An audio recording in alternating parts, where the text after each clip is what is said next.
Hello everyone, I'm Brior and welcome back to Goodgame Empire. Today I'd like to do something a bit different and react to a video made by another Goodgame Empire YouTube content creator. He goes by the name of Dutch Isle. I will put a link to his channel and the video to which I am reacting that he made at the top of the description down below. And you should go check him out. His videos are, I suppose, somewhat similar to my own in a way, and I think that viewers of my channel will like him and like what he has to say. His most recent video, I thought, was rather thought-provoking. I went to write a comment, and it was going to be a pretty lengthy comment, so I realized I might as well just make my own reaction video. And here we are. So what am I on about? Well, Dutch Isle's video was originally titled Goodgame Empire is Scamming You. The title has since been changed to something a bit less drastic. I'll have what it is now up on the screen. So here's a quick summary of Dutch Isle's video, although again, I would encourage you to go watch it for yourself. In his video, Dutch Isle goes into the shop in Goodgame Empire and notices something peculiar. So let me do the same. I'll go ahead and decline this, although ordinarily, of course, you'd want to make sure that you had those extra rewards selected. If we look at the Rubies tab, we can see that, generally speaking, the more money that you spend in Goodgame Empire, the better deal you get. For example, if you spend $5.50 on rubies, you get about 17,000 rubies, or about 3,000 rubies per dollar spent. However, if you are a big spender, and you come down here where you can spend $440 on a package of about 2 million rubies, well, that's a better deal. You're getting about 4,500 rubies per dollar spent. This is no surprise. In fact, many things in life work that way, and Goodgame Studios has been following this model for a long time. It's how it encourages players to spend more money on larger offers.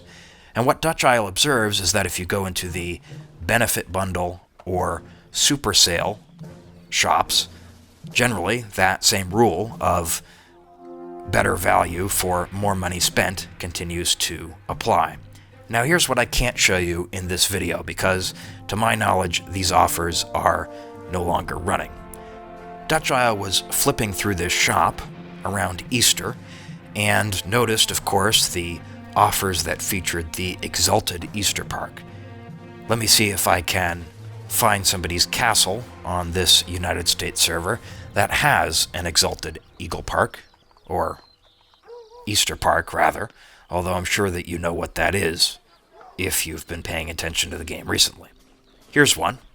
Essentially this is a mega decoration. It takes up the space of, by the looks of it, 10 or 12 regular decorations, but it provides a ton of public order. It's something that players, plain and simple, are interested in acquiring. And I'll go ahead and put up the two offers that Dutch Isle was focusing most on the screen now. Again, they're not currently running in the game, but I have screenshots of them. On the left, you can see an offer for a whopping $880. That contains 8 Exalted Easter Parks, 16 bunches of eggs, 4 Easter parades, and lots of troops and mead. On the right, you can see an offer for $55 US that includes 1 Easter Park and 1 Easter parade. And what Dutch Isle pointed out is that contrary to the usual pricing structure in Goodgame Empire, where higher dollar value offers present a better value, arguably the better value of these two offers, if not inarguably, is the $55 offer, because you could just buy 8 of them and spend a lot less money than $880, but still walk away with 8 Exalted Easter Parks. Now, obviously, that's not totally an apples-to-apples comparison. The $880 offer also includes the troops and the bunches of eggs, but if we set those aside for the moment and recognize that players were most interested in the Exalted Easter Parks, again, we see that the $55 offer is arguably a much better value. Now, Dutch Isle and many of those in his comment section, as well as folks on the official Goodgame Empire Discord server, took issue with this. They said that certain players might have bought the $880 offer and essentially gotten hosed, not realizing that there was just an offer a few offers down that had a much better value. In the process, they would have been relying, again, on the general rule that more money spent means a better value in Goodgame Empire. In the original title to his video, Dutch Isle indicated that he thought this pricing structure, released by Goodgame Studios, might actually constitute a scam. He was careful to qualify it. You can see his thumbnail here has a big question mark in it, but I thought it raised a valid and legitimate question, and again, I wanted to provide my own reaction. I won't quite leap to the defense of Goodgame Studios. When have I ever done that on this channel? But I will suggest to you that I don't quite think that this is a scam. Let me give my full reaction, though. First of all, I think it's a bit ridiculous, of course, that an $880 offer exists in Goodgame Empire. As Dutch Isle points out in his video, there are many things that you can buy with that amount of money, including substantial things in real life. Many people could contribute their payment towards rent for a month with $880, if not pay rent outright. You could buy yourself, more or less, a brand new iPhone, or you could acquire tons of excellent full experience video games for that amount of money. So, I'm approaching this from the perspective that I don't quite understand why somebody would spend that amount of money on Goodgame Empire, but I know that some people do. Now, just to be abundantly clear, that's fine, at least as far as what the player is doing. If somebody wants to spend $880 of their own dollars on Goodgame Empire, I don't have an issue with that. And as long as they don't have a gambling addiction and they're not spending it on the Wheel of Affluence when they should be paying rent or feeding their family, there's no issue. However, I think some criticisms of Goodgame Studios can be made, and as I'm saying this, I'll just go ahead and return to, I suppose, one of my own castles.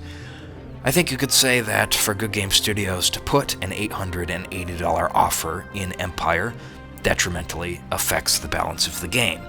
It affects the balance of the game that players purchase that offer too, but players themselves don't have any obligation to ensure that the game remains fun and balanced for the different groups of players that play it. So that's on Goodgame Studios. And then, of course, we reach the issue that Dutch Isle was most squarely talking about, which is whether Goodgame Studios has an obligation to price their packages consistently or to, in fact, ensure that more expensive offers are of a higher value. And there, I think, probably not. If a player is going to spend $880 on the game, it's kind of on the player to mouse through the entire store, in my view, just to confirm that they're spending that money in the most valuable way.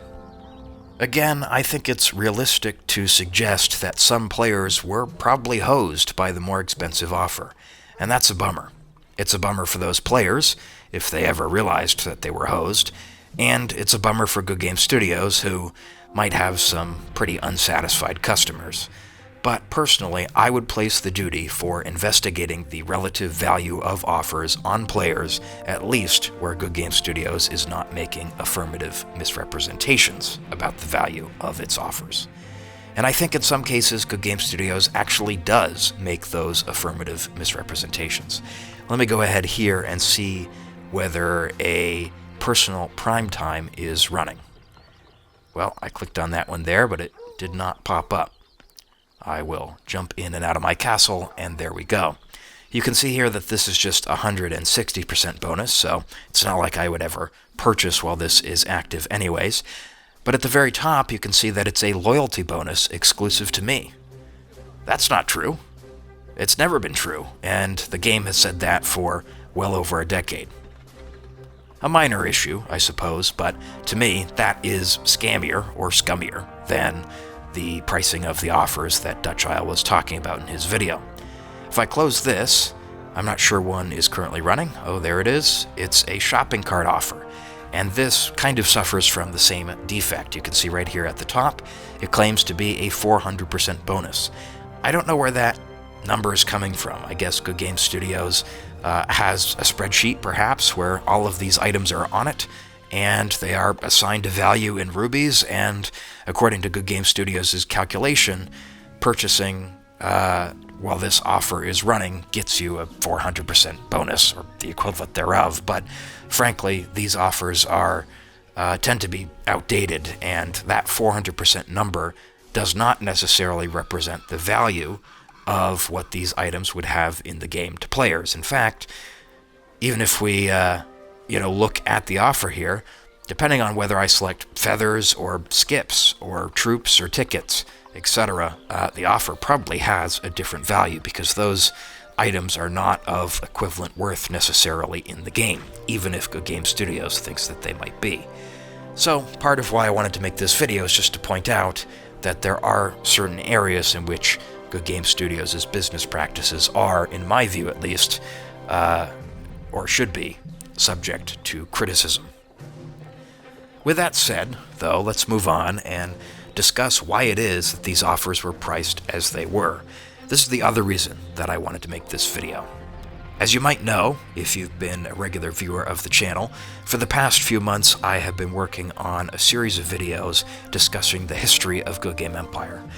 And as part of those videos, and as part of doing the research for those videos, I've looked at how the monetization in Empire has changed over the years. And what's been clear is that Goodgame Studios has very consistently been trying to implement different ways and new ways of monetizing the game. You might even say that Goodgame Studios is trying whatever psychological ploys it can to get players to spend money. Now, whether that is ethically or morally objectionable is a matter of personal opinion. By itself, I don't think so. It's simply merely industry practice, but sometimes Goodgame Studios' efforts can be rather extreme. So let me give you some examples. From the very early days of Empire's history, indeed from basically the inception of the game, Goodgame Studios has run time-limited offers. Offers that, like we just looked at, claim to be personal prime times. If you don't buy in the next 30 minutes, you'll miss out on this deal. Well, of course, those of us who have played for any amount of time tend to understand that if you miss this deal, it will be back again tomorrow, and tomorrow afternoon, and tomorrow evening. But some players may have been fooled. Then, of course, Goodgame Studios introduced the Wheel of Fortune and the Wheel of Unimaginable Affluence. The psychological ploy at work here is, quite obviously, gambling. Gambling's exciting, and players sometimes get caught up in the gambler's fallacy, where if they, for example, spend $100 on the wheel, spin it many times and don't get what they want, well, if they spend another $100, they're bound to be more successful.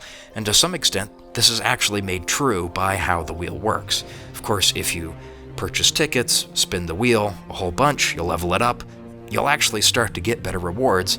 But if you don't get that heap of rubies that you were after, well, it might occur to you that it would be better to spend another $100 now and keep spinning the wheel while you have it at level 8, say, in terms of the prize level, than it would be for you to stop and maybe spend $100 the next month.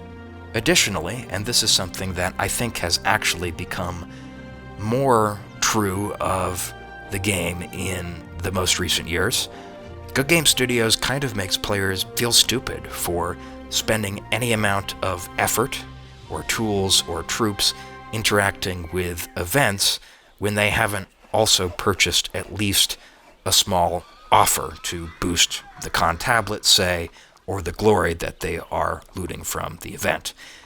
By just spending $5 more, you could get so much more for those banners and that time that you are investing in, for example, the Bloodcrow invasion.